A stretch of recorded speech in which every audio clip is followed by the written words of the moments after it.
नमस्कार दोस्तों, स्वागत है आपका हाई फीवर में। असीम मुनीर पाकिस्तान के न्यूक्लियर हेड बन चुके हैं और तो इंडिया को क्या इससे कुछ परेशानी होगी आगे आने वाले समय में।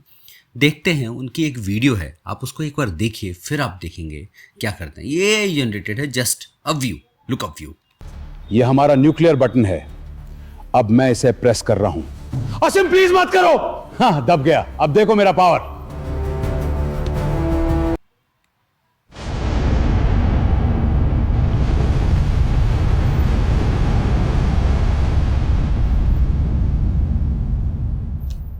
सोच के ही दुख होता है कि अगर गलत हाथों में ताकत चली जाए तो क्या हो सकता है और क्या तबाही हो सकता है।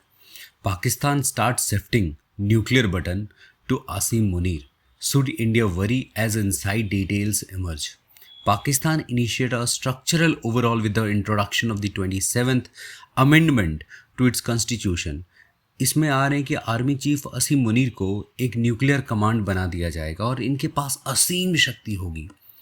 आज की जो टॉप स्टोरीज है दोस्तों, वो यही कहती है कि जनरल अमीर राजा ये न्यूक्लियर एसेट को देखेंगे और ये असीम मुनीर न्यूक्लियर हेड होंगे। आखिर ये न्यूक्लियर हेड होता क्या है और ये जो पाकिस्तान का न्यूक्लियर बटन है ये चेंजिंग हैंड्स कैसे हो रहा है। देखिए, रिपोर्ट जो आ रही है कि नए अमेंडमेंट के साथ में ग्रेटर ऑपरेशनल अथॉरिटी जो है over its nuclear arsenal to field marshal Asim Munir के पास चला जाएगा। इससे क्या होगा, जो डेवलपमेंट है follows recent constitutional and military changes जो पाकिस्तान के आर्मी को रोल को अलग कर देती है। और ये भी कहा जा रहा है कि जो डिसीजन मेकिंग है, पावर है over nuclear weapons may become more centralised under military leadership. और इससे क्या होगा, जो साउथ एशिया में होगा एक नया अनस्टेबिलिटी आ सकती है। और इससे क्या हो सकता है, इंडिया अपनी मिलिट्री को स्ट्रैटेजी को चेंज कर सकता है। ये जो उनके न्यूक्लियर वेपन्स हैं तो कभी, लेकिन इंडिया के आसपास ही हैं। और इनके जो न्यूक्लियर हेड हैं वो कैसे कमांड काम करता है। देखिए, नेशनल कमांड अथॉरिटी पाकिस्तान के जो हैं, ये नेशनल कमांड अथॉरिटी सबसे ऊपर होता है। इसके नीचे आता है प्राइम मिनिस्टर। अगर प्राइम मिनिस्टर सब कुछ आदेश दे दे तो ये नेशनल कमांड जो अथॉरिटी होते हैं ये जा कर के फिर एक्टिव हो जाता है और यहाँ से फिर वो स्टार्ट हो जाता है। और ये अल्टीमेटली क्या होता है, प्राइम मिनिस्टर ही पाकिस्तान के जो हैं वो न्यूक्लियर बटन दबाने के लिए कहते हैं। और एनसीए ये जो न्यूक्लियर कमांड अथॉरिटी है इसमें सुपरवाइज करती है nuclear policy, missile deployment, launch authorization. Operational management जो होता है उसे स्ट्रेटेजिक प्लान्स डिवीज़न यानी एसपीडी कंट्रोल करती है। और ट्रेडिशनली क्या रहा है कि ये जो लॉन्च डिसीजंस है इसमें दोनों का शामिल रहा है, यानी सिविलियन और मिलिट्री लीडरशिप का दोनों का शामिल रहा है। यानी कि आप सोच के देखिए, सिविलियन किस तरह से प्राइम मिनिस्टर, दूसरा मिलिट्री किस तरह से तो आसिम मुनीर, तो दोनों का मिलकर के सामने रहा है। और अगर सिर्फ और सिर्फ आसिम मुनीर का पास में दे दिया जाए तो इसका जो खतरा है वो काफ़ी ज़्यादा बढ़ जाता है। आप सोच के देखो कि इंडिया और पाकिस्तान के बीच में वॉर हो रही है और अचानक से आसिम मुनीर का दिमाग ख़राब हो जाए, बोले नहीं अब हम युद्ध हार रहे हैं, अब लास्ट में मेरे पास एक ही उपाय बचता है न्यूक्लियर वेपन, और वो स्टार्ट कर दे विदाउट किसी थ्रेट का कि चलो भाई अब हमको पाकिस्तान के प्राइम मिनिस्टर से बात नहीं करनी पड़ेगी, इससे नहीं करना, बस मुझे बटन दबा देना है, जैसा मैंने अभी आपको बताया। तो उसके बाद क्या होगा, एक बटन जैसे ही पाकिस्तान की तरफ से आया कि हाँ भाई दब चुका है इंडिया की तरफ में, तो इंडिया दूसरा बटन दबाएगा और पूरा पाकिस्तान साफ। एक तरह का जो मास मिलिट्री होगा। देखिए, हमारी साफ पॉलिसी रही है, कोई फर्स्ट यूज़ नहीं है, हमारी सेकंड यूज़ होगी। हम पहला यूज़ नहीं करेंगे मगर सेकंड यूज़ में उस देश को छोड़ेंगे भी नहीं। ये जो नेशनल कमांड अथॉरिटी है इसके प्राइम मिनिस्टर ही हेड रहे हैं दोस्तों।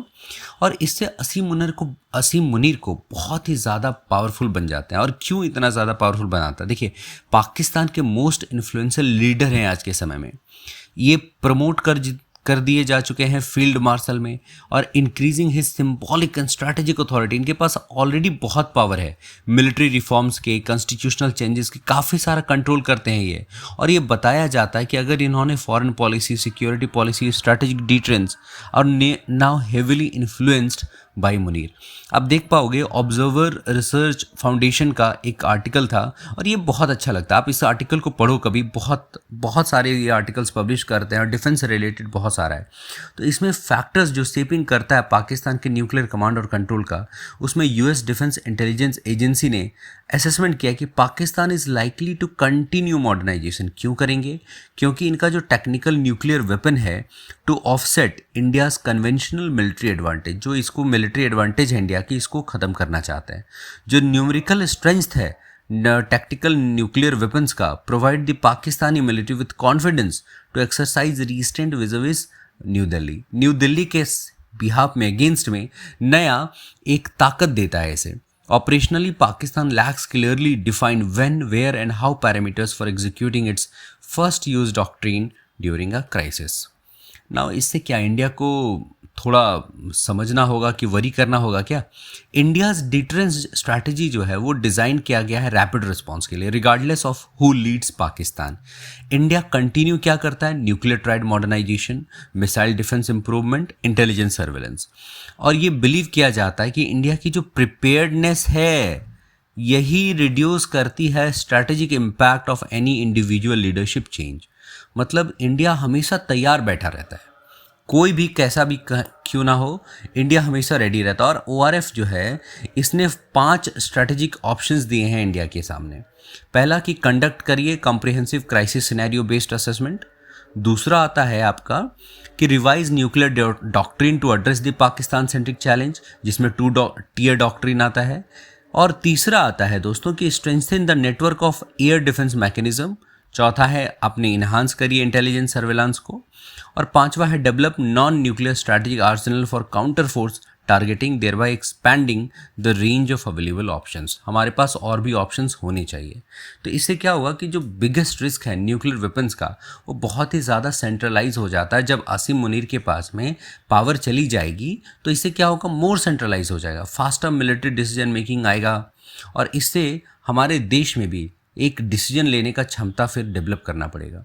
लेस सिविलियन ओवरसाइट होगा, ग्रेटर रिस्क ऑफ मिसकैलकुलेशन हो सकता है। बताया ना कि अगर पाकिस्तान इंडिया में युद्ध हो रहा है और पाकिस्तान हारने पे आ गया तो आसिम मुनीर का दिमाग खराब होगा, लास्ट में बस न्यूक्लियर वेपन का बटन वो दबा देंगे। Increased nuclear rhetoric could heighten regional tensions as well. और इससे हो क्या रहा है कि पाकिस्तान स्टिल मेंटेन, अभी तक तो मेंटेन कर रहा है institutional command mechanism. Nuclear launches are not believe to depend on the individual alone despite greater military influence. अभी तक तो यही है, जब तक ये कानून नहीं बनता, अमेंडमेंट पूरे तरीके से लागू नहीं होता, तब तक तो ये देखना पड़ेगा कि आसिम मुनीर के पास में क्या क्या पावर रह जाती है। और ये जो न्यूक्लियर वेपन है दोस्तों, क्या तबाही मचा सकती है। आप जापान में देख सको, सिर्फ एटम बम इतना ज़्यादा तबाही मचा चुका होता है, तो सोचिए न्यूक्लियर वेपन क्या कर सकता है। और इसी के साथ में मैं आपसे इजाज़त चाहता हूँ कि अगर कोई डेवलपमेंट इस टॉपिक पे आती है, नेक्स्ट वीडियो में मैं ज़रूर बताऊँगा। मिलते हैं दोस्तों, तब तक के लिए धन्यवाद। जय हिंद।